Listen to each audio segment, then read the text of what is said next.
Lisa Morgan opened her eyes slowly. Her head hurt badly, and everything looked blurry.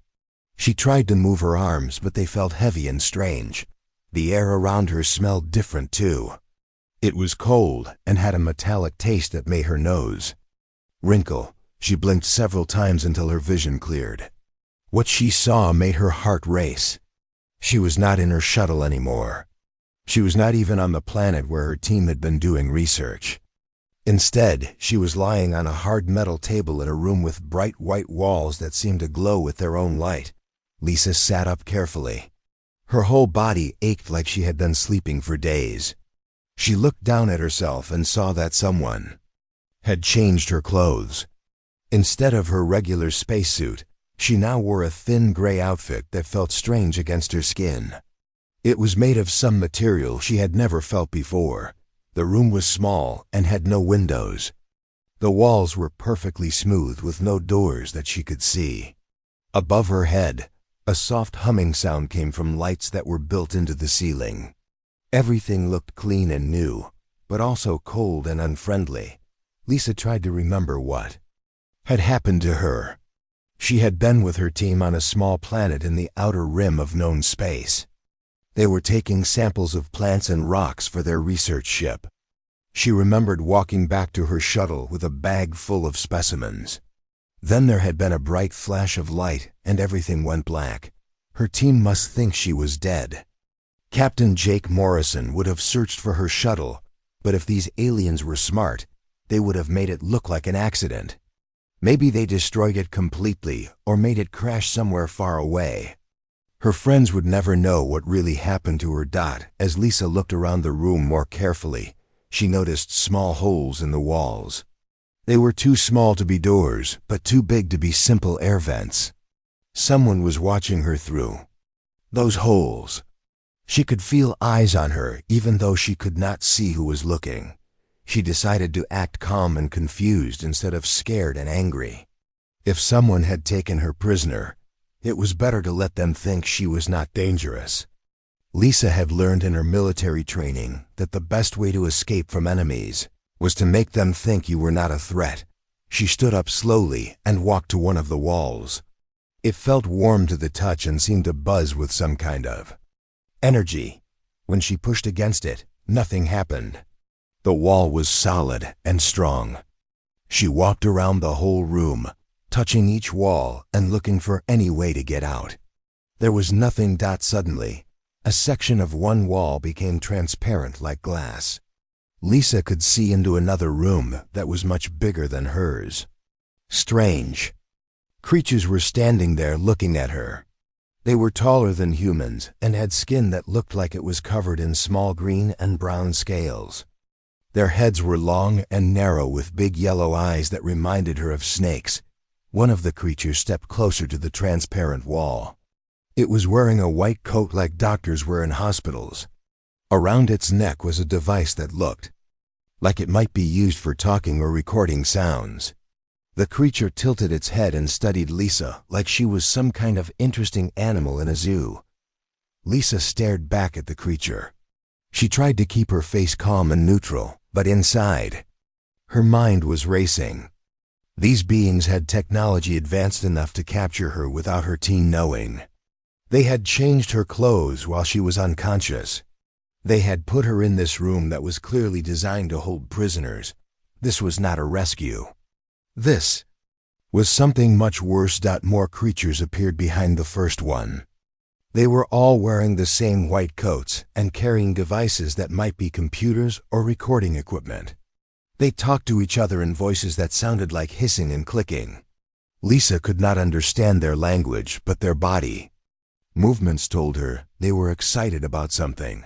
The first creature touched something on the wall, and suddenly Lisa could hear its voice in her own language. The words sounded strange and mechanical, like they were coming from a computer that was translating. "Human female specimen is now conscious," the creature said. "Vital signs are stable. Physical condition appears normal for the species." Specimen. They were calling her a specimen. Lisa felt cold anger growing in her chest, but she kept her face blank. She would not give them the satisfaction of seeing her fear or rage. Another creature stepped forward. This one was bigger than the others and had more colorful markings on its scales.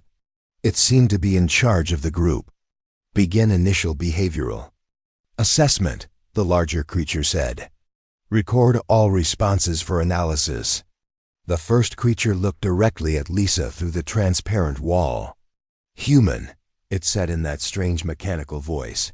Can you understand our communication? Lisa thought about not answering, but decided that cooperation might give her more information about her situation. She nodded slowly. Excellent, the creature said. I am Dr. Velthan. I am a xenobiologist. Do you understand what that means? Lisa nodded again. A xenobiologist studied alien life forms. These creatures had captured her to study her like she was some kind of lab rat. What is your designation? Dr. Velthan asked. My name is Lisa Morgan, she said. Her voice sounded strange. In the quiet room. Lisa Morgan, the creature repeated and made some notes on its device. Are you experiencing pain or discomfort? Lisa almost laughed. Was she experiencing discomfort? She had been kidnapped by aliens and locked in a prison cell. Of course she was uncomfortable. But she just said no. Good, Dr. Velthan said. Your cooperation will make this process more efficient for both of us. The larger creature stepped forward again. I am Research Director Kethver, it said. You are now part of an important scientific study. Your species has achieved faster-than-light travel, despite obvious biological limitations. We wish to understand how this is possible. Lisa felt her anger growing stronger, but she forced herself to stay calm. These creatures thought humans were inferior. They thought they could just take her and study her like she was an animal. They had no idea what humans were really capable of when they were pushed too far. You will be provided with adequate nutrition and environmental conditions. Research Director Kethver continued. In return, you will submit to various tests and examinations. Your cooperation is expected. Expected. Not requested, expected. These aliens clearly thought they were in complete control of the situation. Lisa looked around at all the creatures. Watching her, she counted 6 of them, but there might be more that she could not see. She noticed that they all moved slowly and seemed to rely on their technology for everything. Their big yellow eyes looked like they were good at seeing straight ahead, but probably not very good at seeing things from the sides. She also noticed that the room they were in looked very warm. There were heating devices along the walls, and the creatures seemed to like staying close to them. That meant they probably did not handle cold temperatures very well. All of this information went into Lisa's memory. She was not just a prisoner here. She was a soldier who had been captured by the enemy. And every good soldier knew that the first job of a prisoner was to gather intelligence and look for opportunities to escape. I understand, Lisa said to the creatures. She made her voice sound tired and defeated. I will cooperate. Dr. Velthan made more notes on its device. Excellent, it said. We will begin detailed examinations tomorrow after you have had time to adjust to your new environment. The transparent wall became solid again, and Lisa was alone. She sat down on the metal table and let herself look sad and scared. But inside, her mind was working. She was already planning. These aliens had made their first mistake. They thought capturing her was the end of the story. They had no idea it was just the beginning. Lisa woke up when bright lights filled her cell. She had been sleeping on the hard metal table because there was no bed. Her back hurt and her neck was stiff, but she tried not to show her discomfort.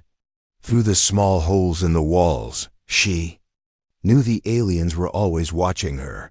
A section of the wall opened up like a door, though Lisa had not been able to see how it worked. Dr. Velthan entered her cell carrying several strange devices. Behind him came 2 other aliens that Lisa had not seen before. They were smaller than Dr. Velthan and moved more quickly. Good morning, Lisa Morgan. Dr. Velthan said through his translation device. "We will begin your examination now. Please cooperate and the process will be completed efficiently." Lisa nodded and tried to look resigned to her fate. Inside, she was paying attention to everything. The door had appeared in a different place than she expected. The two new aliens seemed nervous and stayed close to Dr. Velthan. One of them carried what looked like a weapon, though it was small and probably designed to stun rather than kill. Dr. Velthan approached her with one of his devices. It looked like a scanner of some kind. "Hold still," he said. "This will not cause pain." The device hummed and clicked as Dr. Velthan moved it around Lisa's body. She could see lights blinking on its surface. It was probably measuring her heart rate, breathing, and other body functions. Lisa deliberately stayed calm and breathed. Slowly, she wanted them to think she was completely harmless. "Interesting," Dr. Velthan muttered as he looked at the readings. "Heart rate is elevated but not excessive. Blood pressure within expected parameters. The human stress response is more controlled than anticipated." One of the smaller aliens spoke in their clicking language. Dr. Velthan responded, then turned back to Lisa. "My assistant wants to know if you are frightened," he said. "Are you experiencing fear?" Lisa thought about her answer carefully. If she said no, they might think she was too confident. If she said yes, they might think she was weak. She decided to give them something in between. "I am concerned about my situation," she said, "but I understand that you do not wish to harm me." Dr. Velthan made notes on another device. "The human shows rational thinking under stress. No signs of panic or irrational behavior." For the next hour, Dr. Velthan continued his tests. He measured Lisa's reflexes by touching her with small probes that sent tiny electrical shocks through her muscles. He tested her vision by showing her lights of different colors and brightness. He checked her hearing with sounds that ranged from very quiet to uncomfortably loud. During all of this, Lisa was studying her captors just as carefully as they were studying her. She noticed that Dr. Velthan's movements were very precise but also very slow. When he reached for something, he had to turn his whole head to look at it first. His eyes could not move independently like human eyes could. The two assistants were more interesting. They were clearly younger and less experienced. They kept looking at Lisa with what seemed like curiosity rather than scientific detachment. One of them jumped slightly when Lisa moved too quickly during a reflex test. After the physical tests were done, Dr. Velthan brought out a different set of devices. These ones had screens that showed pictures and symbols. "Now we will test your cognitive abilities," he said. "Please identify the patterns you see on this display." Lisa looked at the screen. The patterns were actually quite simple, basic mathematical sequences and geometric shapes. She solved them easily, but deliberately took a little longer than necessary. She wanted the aliens to think humans were smart enough to be interesting, but not smart enough to be dangerous. "Remarkable," Dr. Velthan said as he recorded her answers. "The human brain appears capable of complex pattern recognition despite its small size." Lisa almost smiled at that comment.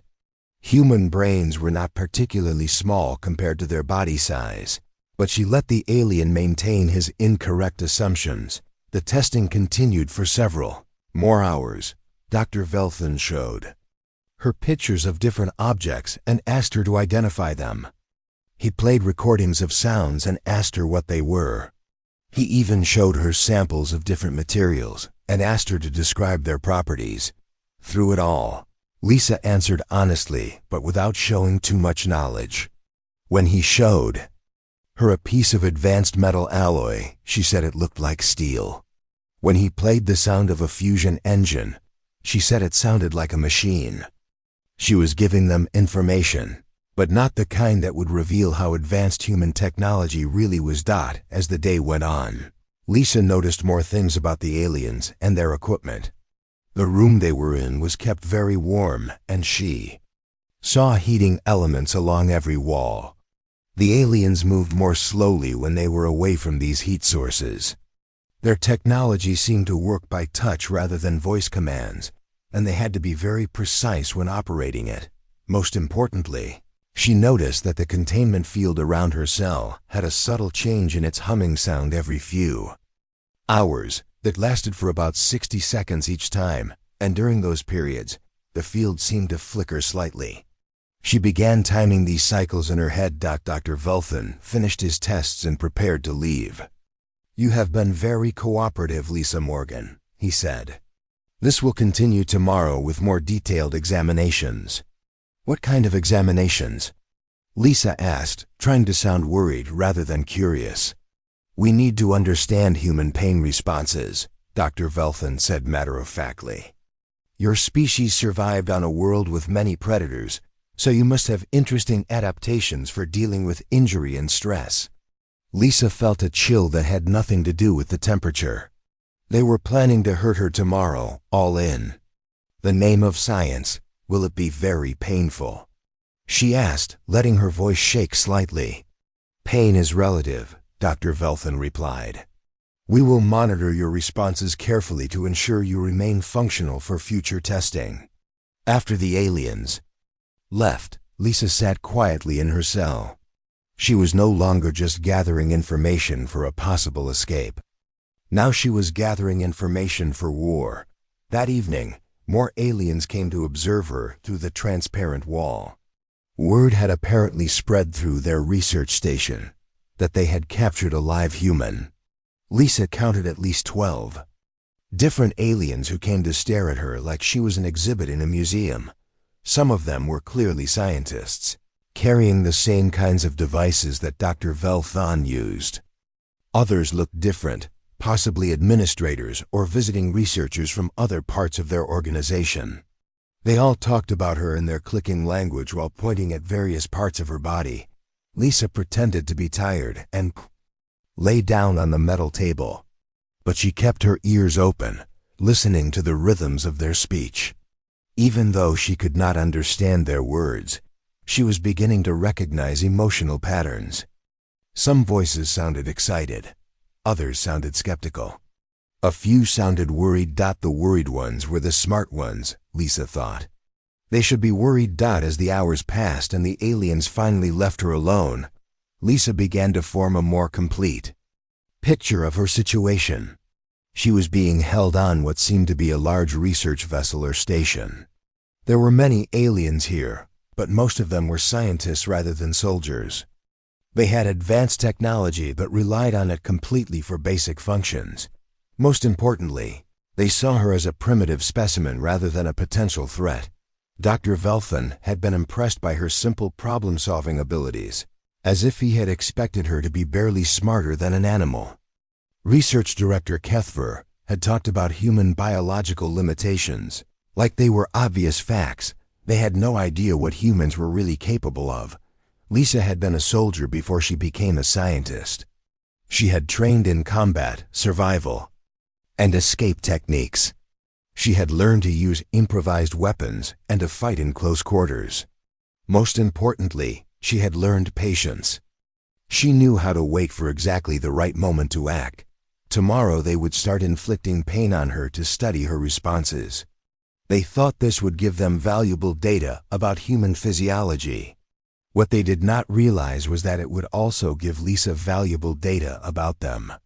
She would learn how they reacted under pressure, how quickly they could respond to unexpected situations, and whether they had any real experience dealing with dangerous prisoners. As Lisa closed her eyes and prepared for whatever tomorrow would bring, she felt a cold smile cross her face. The aliens thought they were studying her, but she was studying them too. And when the time came to act, she would be ready. Lisa had been in the alien research facility for 6 days. Each day brought new tests that grew more painful and invasive. Dr. Velthan seemed fascinated by how humans responded to different types of stress and discomfort. He had tested her reaction to heat, cold, electrical shocks, and various chemicals that made her skin burn or her muscles cramp. Through it all, Lisa maintained her act of reluctant cooperation. She cried when the pain was severe, answered questions when asked, and generally behaved like a frightened prisoner who had accepted her fate. But inside, she was cataloging every detail about her captors and their facility. She had learned that the research station operated on a predictable schedule. The main staff worked during what they called the day cycle, while a smaller night crew monitored the automated systems. She had counted at least 30 different aliens who worked in her section of the facility, though she suspected there were many more in other areas. Most importantly, she had timed the containment field cycles perfectly. Every 4 hours and 17 minutes, the field would flicker and recalibrate for exactly 62 seconds. During those brief windows, the energy barrier that kept her trapped would be at its weakest point. On the morning of the 7th day, Lisa noticed something different. Instead of just Dr. Velthan and his usual assistants, there were many more aliens in the observation room. They wore different colored clothing and carried themselves with the authority of important visitors. Research Director Kethver entered Lisa's cell personally for the first time since her capture. He was followed by Dr. Velthan and several aliens that Lisa had never seen before. These new aliens were clearly from somewhere else, probably other research facilities or academic institutions. Lisa Morgan, Research Director Kethver, said through his translator, "Today you will participate in a special demonstration. We have colleagues visiting from the Regelian Academy who wish to observe human fear responses under controlled conditions." Lisa felt her stomach tighten, but she kept her expression neutral. "What kind of demonstration?" she asked. "We will introduce a simulated predator scenario," Dr. Velthan explained. "Your species evolved on a world with many dangerous creatures. We wish to document how humans react when faced with mortal danger." One of the visiting aliens, who wore elaborate decorations on his white coat, stepped forward. "The research applications are significant," he said in a voice that sounded even more mechanical than the others. "Understanding fear responses could help us predict human behavior in various situations." Lisa nodded slowly, as if she understood and accepted what they were planning. Inside, her mind was racing. They were going to try to terrify her for the entertainment and education of their visitors. This was no longer just scientific research. This was cruelty disguised as science. "The simulation will be completely safe," Research Director Kethvar assured her. "You will experience fear, but you will not be harmed. We simply wish to observe and record your physiological responses." The aliens left her cell and returned to the observation room. Lisa could see them setting up additional recording equipment and adjusting various controls. Dr. Velthan seemed to be arguing with Research Director Kethver about something, but she could not hear what they were saying.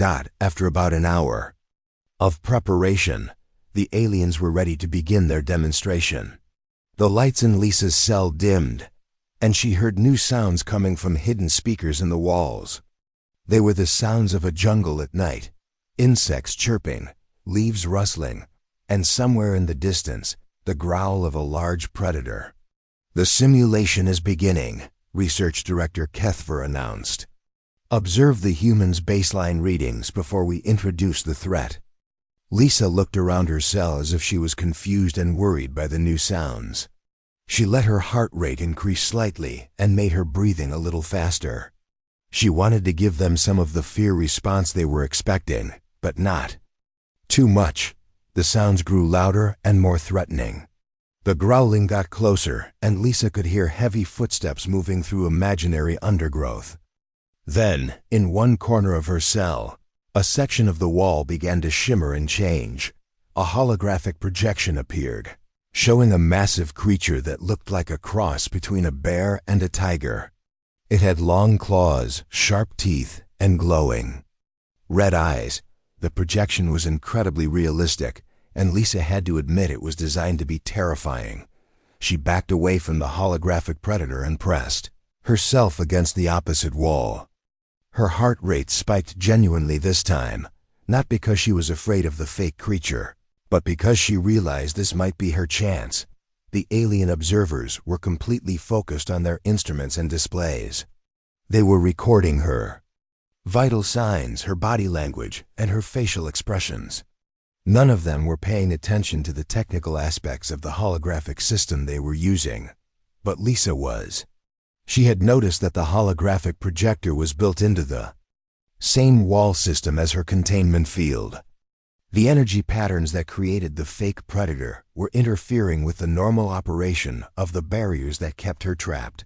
The holographic creature moved closer to her, its jaws opening to show rows of sharp teeth. Lisa screamed and cowered, giving the aliens exactly the reaction they wanted. But while she was acting terrified, she was actually calculating the timing of the containment field cycles. "Excellent data," she heard Dr. Velthun say through the observation window. "The human fear response is even more pronounced than we predicted." The visiting aliens made excited sounds and chattered among themselves in their clicking language. They were clearly impressed by the demonstration and pleased with what they were seeing. Research Director Kethver decided to increase the intensity of the simulation. "Activate the contact protocols," he ordered. "Let the predator appear to make physical contact with the subject." Dr. Velthun's voice rose in what sounded like alarm. "Director, the system is not calibrated for contact simulation. The holographic matrix could become unstable." "Nonsense," Research Director Kethver replied. "The safety protocols are more than adequate. Our guests wish to see a complete fear response, including physical contact reactions." Lisa watched this argument with growing anticipation. The aliens were about to make a serious mistake, and she was in the perfect position to take advantage of it. Dr. Velthun reluctantly activated the new settings. The holographic predator suddenly seemed more solid and real.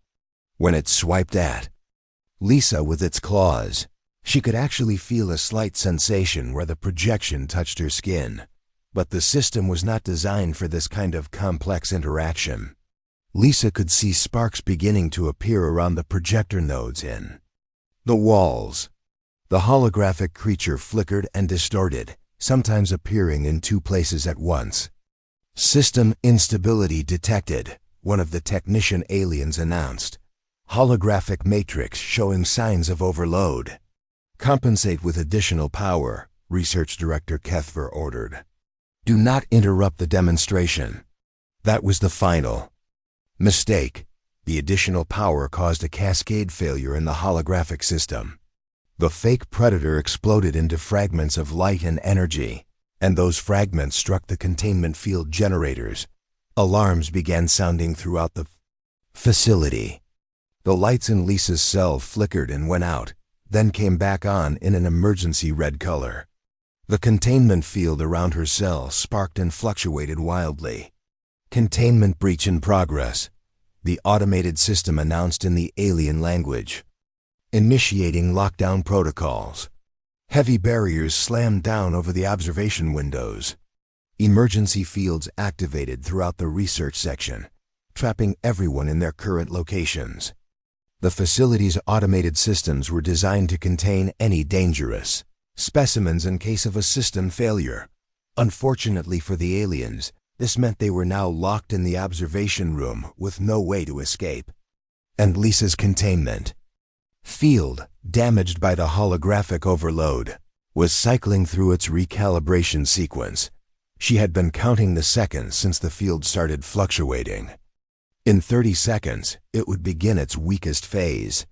In 92 seconds, the emergency lockdown would force a complete system restart that would restore full containment.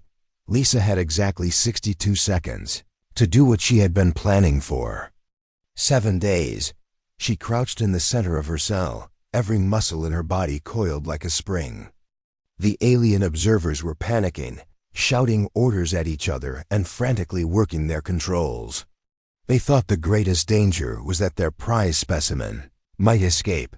They had no idea that their greatest danger was what their specimen was planning to do to them. The containment field flickered one final time and began its recalibration cycle. Lisa smiled, and for the first time since her capture, it was not an act. The containment field shimmered and began its recalibration cycle. Lisa counted down in her head. 5, 4, 3, 2, 1. She moved. 7. Days of pretending to be weak and helpless ended in an explosion of controlled violence. Lisa threw herself at the weakest point of the containment field, where the holographic overload had caused the most damage. The energy barrier sparked and gave way under her assault. In the observation room, the aliens were still focused on their control panels, trying to restore their systems. They did not notice that their prisoner was no longer in her cell until it was too late. Lisa rolled through the failing containment field and landed in a crouch on the observation room floor. The visiting scientist from the Regellian Academy turned around just in time to see her rising to her feet. His yellow eyes went wide with shock. "Security breach," he screamed in his clicking language. "The specimen has escaped." Dr. Velthon spun around from his control station. His movements were slow and clumsy compared to Lisa's fluid motion. She had studied his reflexes for days, and she knew exactly how long it would take him to react to danger. Too long. Lisa grabbed the nearest piece of equipment, a heavy scanner that Dr. Velthon had used to examine her on the first day. She swung it like a club and struck the doctor in the side of his long neck. The blow hit exactly where she had observed his heat regulation nodes were located. Dr. Velthon collapsed instantly, his body going into thermal shock as his temperature control system failed. He was still alive, but he would not be getting up anytime soon. 8 seconds had passed. Research Director Kethver reached for what looked like an alarm control, but Lisa was already moving toward him. His peripheral vision was terrible, just as she had observed. He could not see her approach from the side until she was right next to him. Lisa grabbed his arm and twisted it behind his back in a move she had learned in military training. The joint bent in a direction it was not designed to go, and Kethver made a sound like air escaping from a damaged machine. "You wanted to study human responses to stress," Lisa said quietly in his ear. "Let me show you." She applied pressure to a nerve cluster at the base of his skull. Kethver went limp and fell to the floor, unconscious but breathing. 15 seconds had passed. The 2 technician aliens who had assisted Dr. Velthon were backing toward the emergency exit, but the lockdown had sealed all the doors. They were trapped in the room with her, and they knew it. One of them fumbled for a small device on his belt. Lisa recognized it as the weapon she had seen on her first day. It was designed to deliver a stunning electrical shock to unruly specimens. Lisa moved faster than the alien could draw his weapon. She had been a soldier before she became a scientist, and soldiers learned to disarm enemies quickly and efficiently. She grabbed the alien's wrist and bent it backward until he dropped the device. Then she picked up the weapon and examined it quickly. The controls were simple enough to understand. She pointed it at the second technician alien, who immediately raised his hands in surrender. "Smart choice," Lisa said. 22 seconds had passed. The visiting scientists from the Regellian Academy were huddled together in one corner of the room. There were 4 of them, and they were all making high-pitched sounds that might have been prayers or calls for help. None of them looked like they had any combat training or experience with dangerous situations. Lisa ignored them for now. They were not immediate threats, and she had more important things to do. She turned to the main control panel where Dr. Velthon had been working. The alien symbols on the displays meant nothing to her, but she had watched the technicians use these controls for days. She knew which buttons controlled the communication systems, and which ones managed the facility's security protocols. Lisa began pressing controls in the sequence she had memorized. First, she disabled the internal communication network so that no one in other parts of the facility could call for help. Then she activated the emergency lockdown for the entire research section. trapping any other aliens who might try to interfere. 30 seconds had passed. One of the visiting scientists tried to reach a communication device on the far side of the room. Lisa moved to intercept him, but not with violence this time. She simply stepped into his path and looked him directly in his large yellow eyes. The alien stopped moving immediately. He had seen what she had done to the others in 30 seconds. And he clearly did not want to become her next target. "Sit down," Lisa said calmly. "All of you. Sit down and be quiet." The 4 visiting scientists sat down on the floor quickly. They kept their hands visible and made no sudden movements. They had gone from confident observers to terrified prisoners in less than half a minute. Lisa returned to the control panel and continued her work. She had identified the data storage systems and began copying all the research files to a portable device she had taken from Dr. Velthan's equipment. Everything they had learned about her, about humans, and about their other research subjects was being transferred to her control. 37 seconds had passed. Research Director Kethver began to stir on the floor. Lisa walked over to him and knelt down beside his head. "Director," she said quietly, "can you hear me?" Kethver's eyes opened slowly. When he saw Lisa's face looking down at him, he tried to scramble away. But his body was not responding properly to his commands, and he could only manage weak movements. "You wanted to study human fear responses," Lisa said. "But you never studied human anger responses. That was your mistake." She stood up and looked around the room at all the aliens who had been so confident. Just 40 seconds ago, Dr. Velthan was still unconscious from the nerve strike. The 2 technicians were pressed against the wall, trying to make themselves as small as possible. The visiting scientists sat in their corner like scared children. And Research Director Kethver, the alien who had authorized her capture and torture, lay helpless on the floor at her feet. 40 seconds had passed.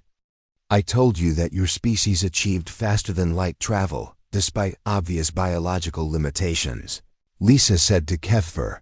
"You assumed that meant we were weak. You were wrong."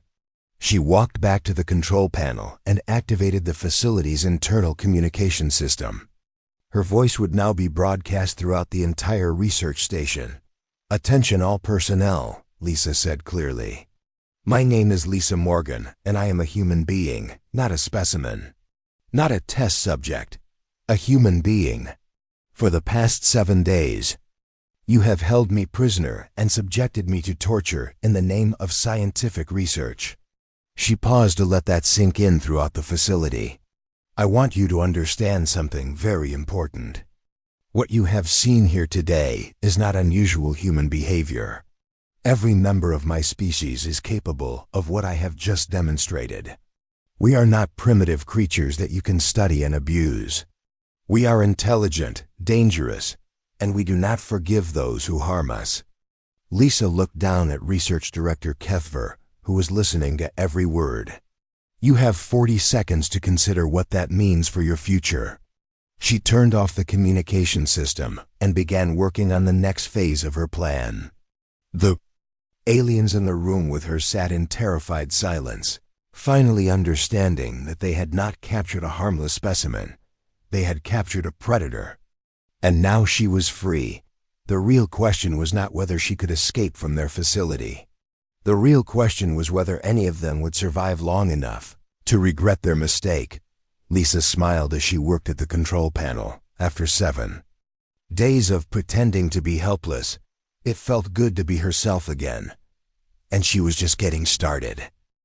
Lisa spent the next 3 hours learning how to operate the alien computer systems. The symbols and controls were different from human technology, but the basic logic was similar enough that she could figure out most functions through trial and error. The terrified aliens in the observation room answered her questions when she asked, though they spoke in whispers and avoided looking directly at her. She had tied up the conscious aliens with cables from their own equipment. Dr. Velthan was still unconscious, and Research Director Kethver could barely move due to the nerve damage from her attack. None of them posed any threat, but Lisa was not taking chances. The first thing she discovered was that the research station was much larger than she had realized.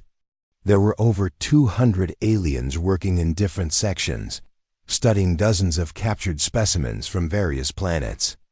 The Zephyrians had been conducting this research program for years, collecting intelligent beings from across the galaxy for their scientific experiments. Lisa felt sick as she read through the files.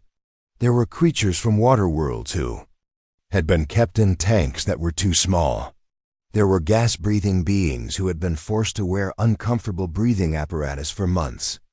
There were even other mammals like humans, though from different planets, who had been subjected to the same kinds of painful tests that she had endured. All of it was documented with the cold detachment of scientists who saw their subjects as objects rather than people. But the most important discovery was the communication array. The research station had powerful transmitters that could send messages across the galaxy instantly. Lisa realized she could use this system to contact not only her own people, but any civilization that might be listening.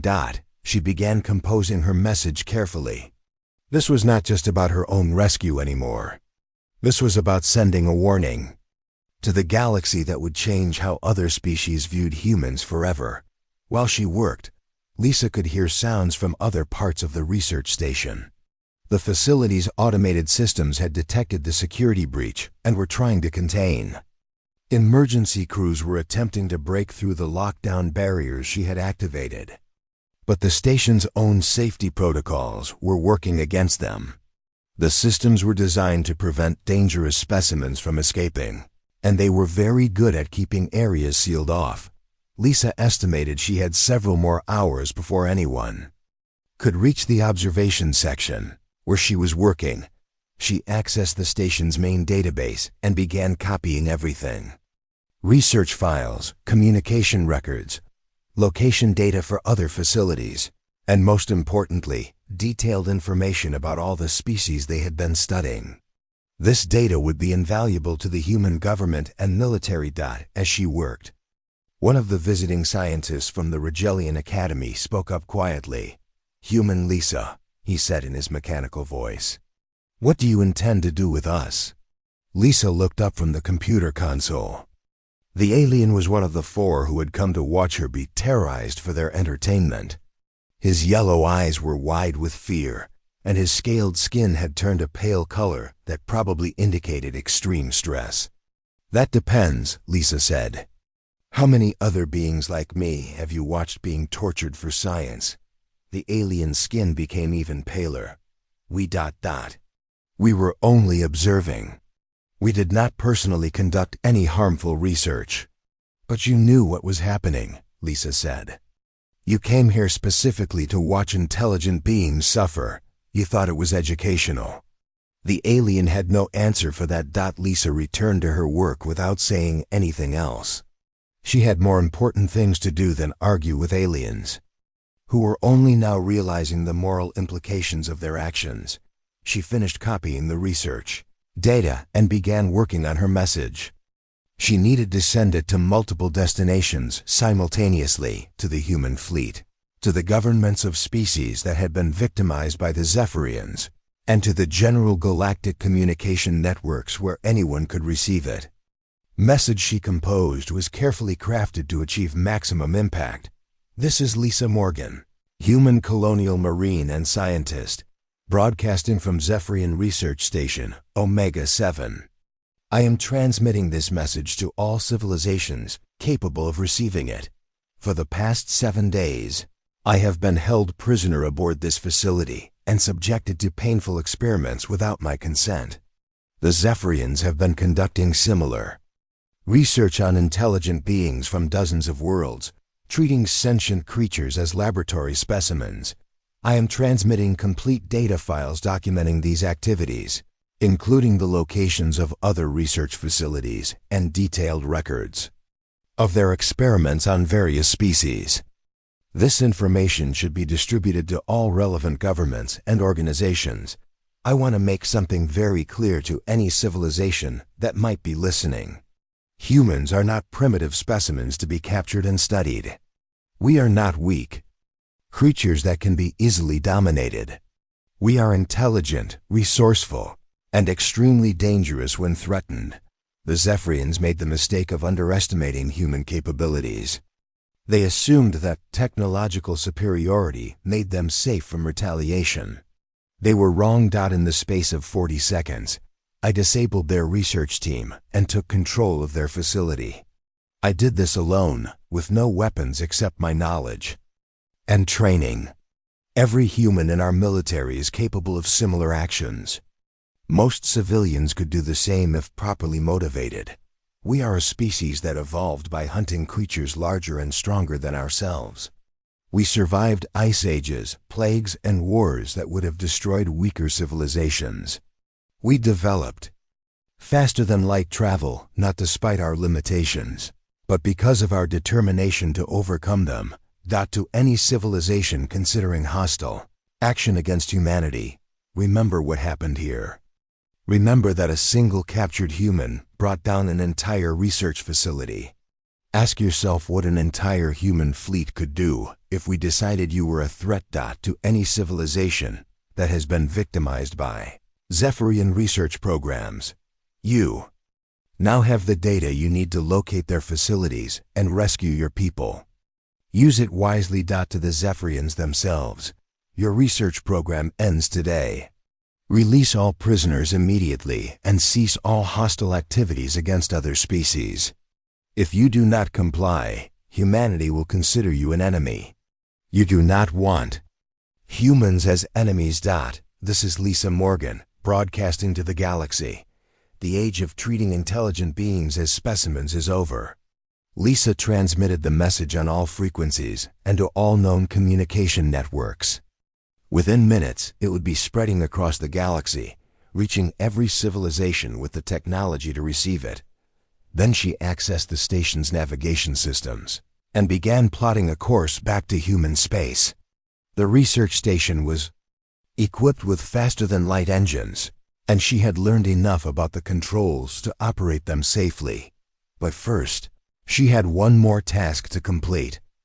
Lisa walked through the research station methodically, releasing every prisoner she could find. The other captives were from species she did not recognize, but their gratitude was universal. Some of them were too weak or traumatized to travel immediately, but others were eager to help her operate the station. A group of aquatic beings from the Centauri system turned out to be excellent engineers. They helped Lisa modify the station's life support systems to accommodate the various species on board. A family of small furry creatures from a world called Vega Prime had been imprisoned for months, but they were skilled at operating communication equipment and helped Lisa coordinate with their home governments. Working together, the former prisoners turned the research station into a rescue ship. 3 days later, Captain Jake Morrison and the human rescue fleet arrived at the coordinates Lisa had transmitted. They found her waiting for them in the command center of what had once been Zephyrian Research Station Omega 7. "Lisa," Captain Morrison said as he entered the command center. "Are you all right?" "I am now," Lisa replied. She gestured to the control panels around them. "I have a full report prepared for Colonial Command, along with complete intelligence data on Zephyrian operations throughout this sector." Captain Morrison looked around at the station that had been converted into a multi-species refugee center. Former prisoners from a dozen different worlds were working together to operate systems and care for those who were still recovering from their imprisonment. "How many people did you rescue?" he asked. 43 beings from 12 different species," Lisa said. "And Jake?" "They all want to go home. I promised them we would help." Captain Morrison smiled. "Of course we will. That's what humans do." As the human fleet prepared to escort the rescued prisoners back to their home worlds, Lisa transmitted one final message to the galaxy. It was shorter than her first broadcast, but just as important. "This is Lisa Morgan. The prisoners have been freed. The research stations have been shut down. The galaxy is a little bit safer today because people from different worlds work together to make it better. Remember that. When someone needs help, help them. When someone is in danger, protect them. When someone treats others as less than people, stop them. This is how civilizations survive and grow stronger. This is how we build a better galaxy for everyone. Lisa looked out at the stars through the command center windows. Somewhere out there, her message was being received by billions of beings across hundreds of worlds.